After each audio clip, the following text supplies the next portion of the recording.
So let's talk about how the last balance update for Warhammer 40k was received, and go over a few community criticisms of Games Workshop's changes.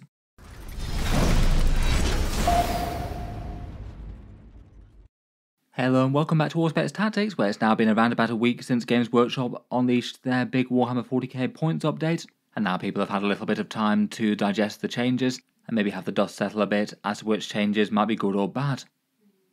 To that end, I did a recent channel poll as to whether or not the update was overall a good one or bad one. Broadly speaking, the community thinks it's more positive than negative. Almost 3/4 of the community voted either they'd done well or quite well, and just over a quarter said either quite badly or very badly. Overall, as 40k balance updates go, that's certainly not awful, while there's a whole load of criticisms, anger, and consternation about certain things not getting changes. On the whole, people seem to think that it was a more positive than negative update. The biggest take for that particular poll was that lots of people said there should be a neutral button, or neither well nor badly, and that's something I've tried to include in the vast majority of Warhammer polls that I do on the channel, but it seems like YouTube in their infinite wisdom have decided that we only need 4 options on community polls anymore, so there literally wasn't the option for me to do a poll that had 5 choices. So unfortunately we won't be able to know exactly how many of the quite well or quite badly camp would have said neither well nor badly. I guess maybe I could do a Google poll next time, unless they decide to fix it. I'm not sure why they made that change. I feel like limiting the options from 5 down to 4 quite significantly impacts the intelligence of certain questions that you can ask, so a pretty irritating feature change in my opinion if that's permanent. YouTube updates aside, it does seem that the majority consensus is that the balance pass hasn't been a particularly bad one, and I would agree with that myself. The top performing meta factions got nerfs, Sisters, Thousand Sons, Space Wolves with Thunderwolf spam, Dark Angels, Gladius and Drukhari being some of them. There's still a bunch of strong armies that weren't hurt too much, but I'd argue for the most part they've done a fairly good job of taking a look at the absolute top level of Warhammer 40k and things that people struggle to deal with, and trying to push those armies a bit further down into the mid tier, though I think it remains to be seen how well they've done that. Some factions the average player was struggling with did get buffs, things like Orks, Chaos Space Marines beside Accursed Cultist spam, and Chaos Knights all got small power boosts, though a couple of these seem to be deliberately left for next time with the rules updates. And then lots of middling factions got smallish changes that broadly improved their internal balance more so than harmed it. On the whole, the vast majority of points changes seem pretty logical, even if as always there seemed to be a few that were just a bit pointless or weird. I did quite like the point changes they did to bigger and smaller squads as well. I think treating them differently is really quite interesting from a keeping things viable sort of perspective. Might be one that I revisit in a future video. Besides the positive stuff though, plenty of people were unhappy, and not too hard to see why some of the changes made people annoyed. I thought for this video we'd talk through a few of the less well received things, and their impacts on their factions and armies.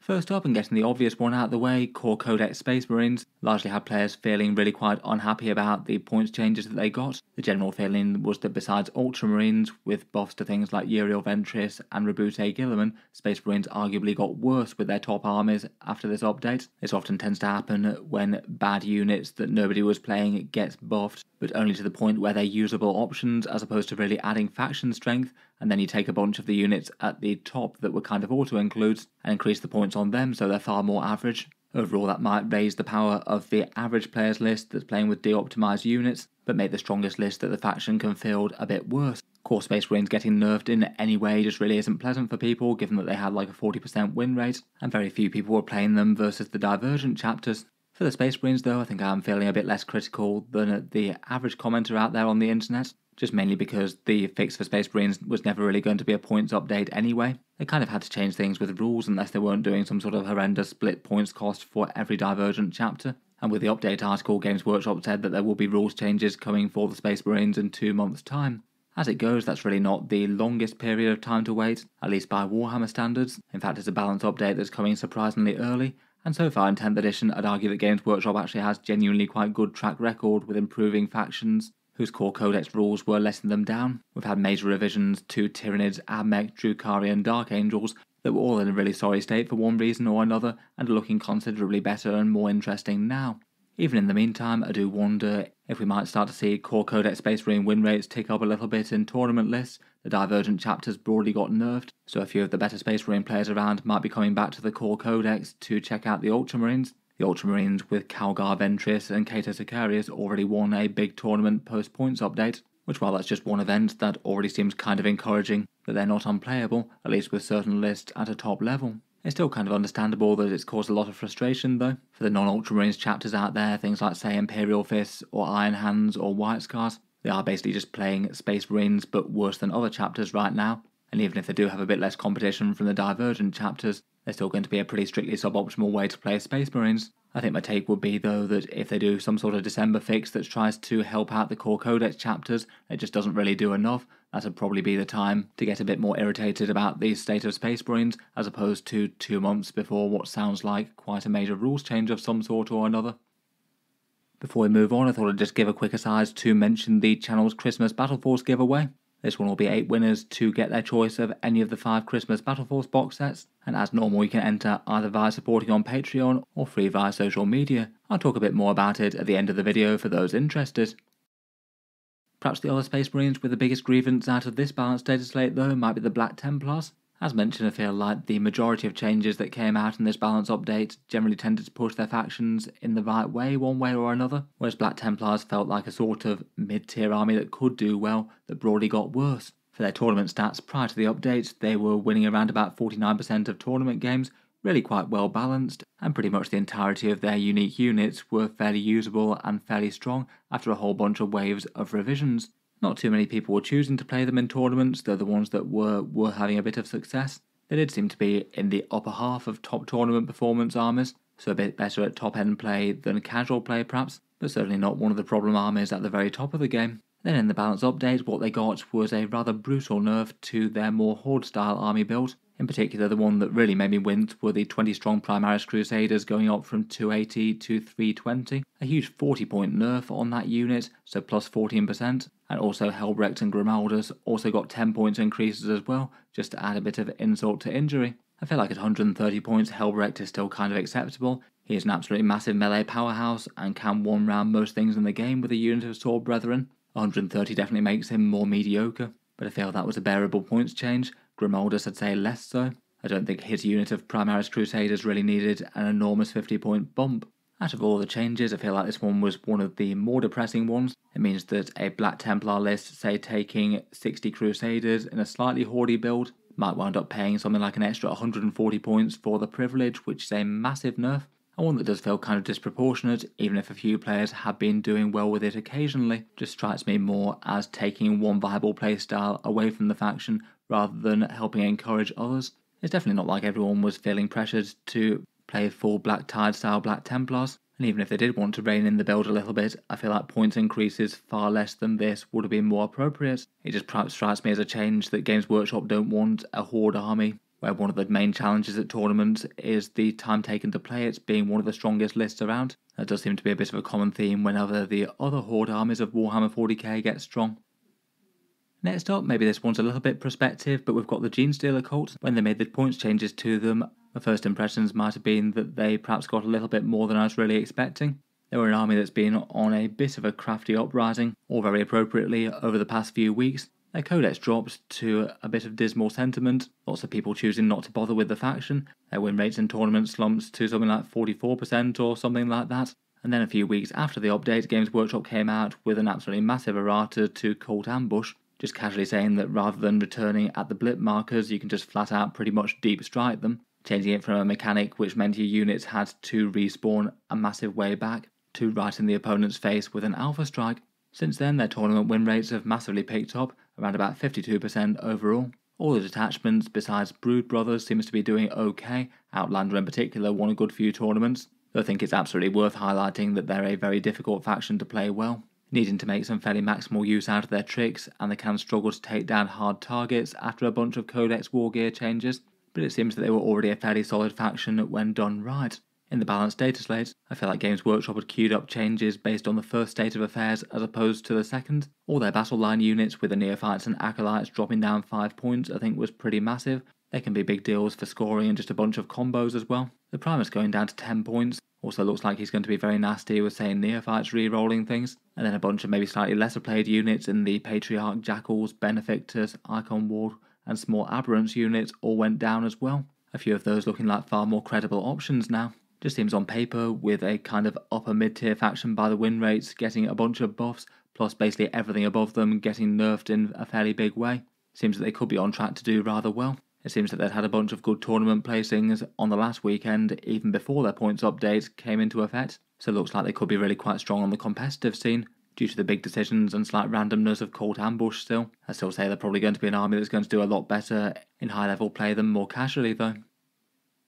Moving on, I thought I'd touch on a couple of the armies that got some slightly questionable internal balance changes, and I feel like perhaps the single weirdest out of those might have been the Death Guard. I'm not saying that their changes are necessarily outright bad, but usually Games Workshop tends to go with the ethos of make the worst units in the faction better if they want to make improvements to a sort of mid-tier army, to hopefully add just a little bit of strength and then have them catch up with the best stuff, whereas for some reason for the Death Guard they decided to make Mortarion very strong, which isn't really the worst in the world, but then also give buffs to two kind of auto-include units anyway. It was just kind of weird to see the Death Shroud Terminators that were already a great unit drop by 10 points per 3 of them, and then also the same for the Biologist Putrefier, basically easily the best Plague Marine buffing character, to turn them into a very very nasty melee machine with their plague weapons.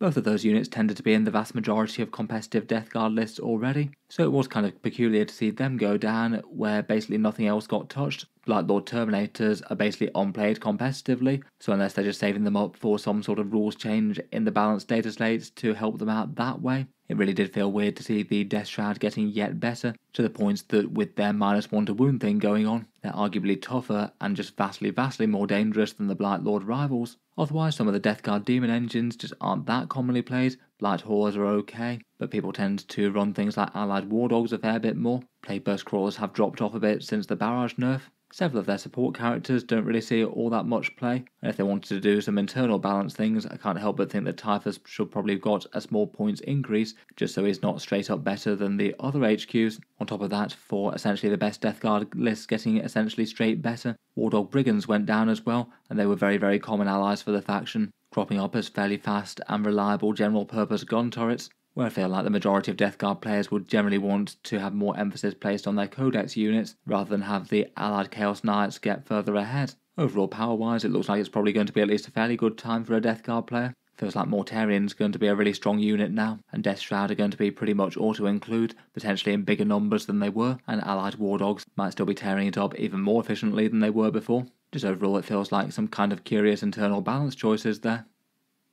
Speaking of those War Dogs, it seems like again Chaos Knights probably didn't get enough to move the needle on their big Knights versus War Dog spam, which at this point does feel like it's getting to be kind of a meme. Literally since the faction came out in 9th edition, War Dog spam has been better than running big Knights pretty much universally, and in the last 3 updates, Games Workshop has been gradually giving small buffs to the big Chaos Knights, but just going incredibly slowly and steadily and very cautiously. The big Knights that got points drops this time were 15 points off the Desecrator and Despoiler, so a drop of around about 3% there. The Abominant getting a bit more at 20 points, so 5% given that it was already cheaper, which I guess would be a small step in the right direction. But at the same time, they've also buffed some of the better War Dogs as well. The Cookie Cutter War Dog spam list was generally 1 Stalker and then Brigands and Carnivores to make up the rest, and both Stalkers and the War Dog Brigands both dropped by around about 3% as well. The 5 points off them is a much bigger impact to them given that they were cheaper units already. The net effect basically just means that in terms of big Knights, I guess they all gained on specifically the War Dog Stalker a bit,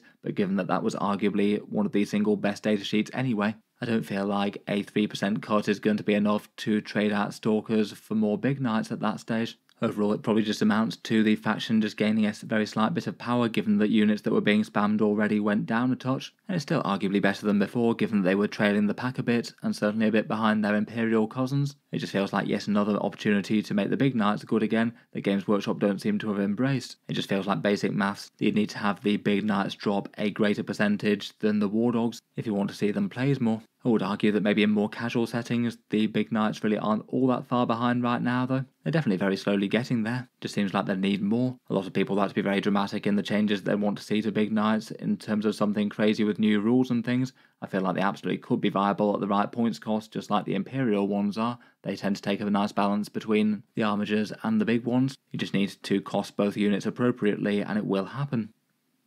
One other area that was a bit disappointing not to see something for were the Ork Buggies. They've just been super weak since their codex and left untouched. I feel like the codex in the first place was a bit depressing for them. I think people were hoping that they'd get a bit more dangerous, but they just didn't. I didn't really get a Dagger detachment, and the Cult of Speed doesn't make up for it enough. I think my hope is for these that these could be something that could genuinely get rules updates in the balanced data slate, I guess either to the buggy datasheets or to the Culto speed detachment. As with some of the others, I feel like just getting super low points wouldn't have been a great fix for them, just not really appropriately representing the models on the table, and given that they're really quite big models that take up loads of room, it's a bit weird seeing a buggy list kind of be a bit of a parking lot just because you can fit so many on the table.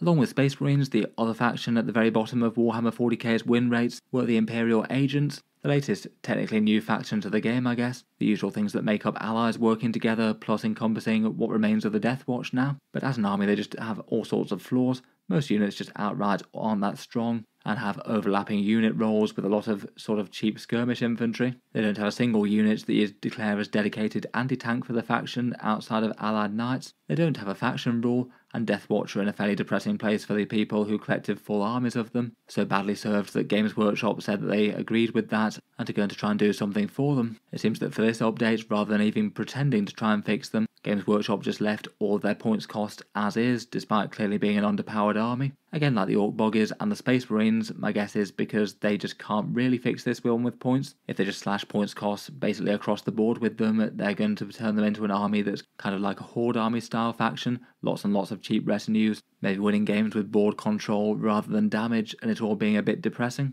And as a result, it looks like they've chosen not to bother and wait for rules updates instead. So far they've confirmed that Death Watch are going to be getting some sort of rules update, some way to make them play as their own full army again. I certainly hope that Imperial Agents are going to get their own rules too. Hopefully a bare faction rule as a really obvious way in which they could add some army strength, but there might well be more besides. For the armies that were stomping the tournaments of 40k, things like Thousand Sons, Sisters and Drukhari, it's certainly not a feels-good datasheet for them, even if I do feel that at least some nerfs were warranted for all of those factions. Thousand Sons in particular maybe feel a bit rough now. They were incredibly strong pre-update, with win rates around 56% and winning lots of big events, pretty terrifying in the right hands, but as they've gradually cranked up the points on the faction, they're starting to feel very, very pricey for any individual unit that you can put on the table now. There's been a bit of a talking point of sort of being punished for building to their faction mechanic.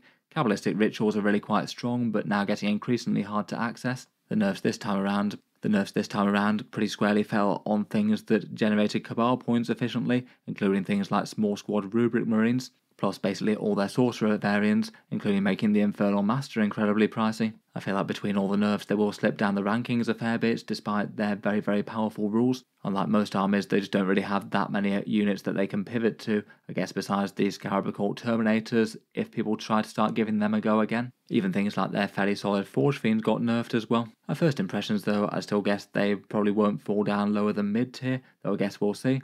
If that does happen, then I guess it's probably a positive, not a negative. For the other top armies that got some broad nerfs, Sisters feel like they've got plenty of solid options, and it seems that current expectations from a few others are that they could still be one of the stronger armies in 40k with certain builds. Drukhari though, I would generally expect to drop off really quite a lot. They took a very direct hit to all sorts of good stuff in their main Sky Splinter build. Even if Mr. Skari has managed to win a tournament since the points already, I feel like that one's probably a bit more of a testament to player skill than overall faction strength. Otherwise, and perhaps subject to a video for itself, I guess whichever armies are looking like the new top armies could arguably be seen as one of the failings of the balanced data slate. I feel like with 40k faction balance being kind of finely tuned at the moment, there's a pretty good chance that even with the best will in the world, you just wind up nerfing a few of the top players and then other things fill in to pretty much equally take their place. The Astra Militarum really looked like they could be a top tier army. They did take a very notable nerf to Bulgarins, which loads of lists were spamming, but the vast majority of the rest of their codex is just still very, very good. They won't lose a lot of power by switching to other things, and I feel like they're going to be scary over the next couple of months. I guess they have their codex on the way. Genestealer Cults as mentioned, I wouldn't be too surprised if they're a bit of a terror to fight against with someone who knows them well. Maybe just based on what's gone before, plus the changes, Grey Knights, Death Guard, Admech, Tyranids, and probably still Sisters are all looking strong for their own reasons. Perhaps possibly throw Blood Angels and maybe Necrons into the mix as well. All very speculative at the moment though, of course. It'll be interesting to see what unfolds if any one faction does wind up being a bit dominant over the rest though. That'd probably be one of the biggest things to criticise about the points update. In any case though, I'll be interested to hear your thoughts. How would you rate Games Workshop's performance with 40k's new balance pass, and what things would you criticise about what they've done, if anything? As mentioned, I'll cycle back to the channel's Christmas Battle Force giveaway. And as mentioned, this one's going to be for 8 channel winners to get their hands on one of the 5 Christmas battle forces, your choice of which. And there's also a bonus option for the Imperial Guard, a Guard Combat Patrol plus a Rogue or Dawn Battle Tank if you want to send in some reinforcements for the new codex. As ever with the channel giveaways, there's 2 equal ways to enter, both of them links down in the video description below. Either you can support the channel on Patreon for any amount, that's the main thing that helps support me on YouTube full time, and as well as a few other perks, it gets you automatic entry into the giveaways. I support the list of active users each month. Otherwise, you can also enter completely for free and support the channel on social media by boosting the algorithms. To do that, do these 3 actions: subscribe to the YouTube channel and like the Facebook page. And then to do the final entry on the giveaway, a Facebook post appears on the 1st of November at midnight UK time. I reply to that post with a picture of any 40k mini or imagery, along with your name and the date handwritten within the photo to deter Facebook bots and spammers. That post is active for 24 hours, and then after that I do the draw, entering everyone into a random number generator, no more than 1 entry per person, pulling out the 8 winners for this one, and then they'll be announced on the 4th of November, which will be prior to the Christmas Battle Forces going on sale, so I can ask what people want and get them ordered in. In any case, feel free to check out the links down in the video description if you'd like to check out the Facebook or the Patreon. There will be further giveaways with basically the exact same rules each month. In any case though, I'll leave it there for this one. Feel free to subscribe to Auspex Tactics if you'd like to see more like this. I'll certainly keep the regular 40k videos coming. And otherwise, feel free to check out the Patreon page linked in the video description. As mentioned, it gets you automatic entry into the giveaways, but there's other things too, like seeing certain videos early every so often, plus things like names in the credits, Discord roles and more. In any case, an absolutely massive thank you for listening, and I'll hope to see you guys next time.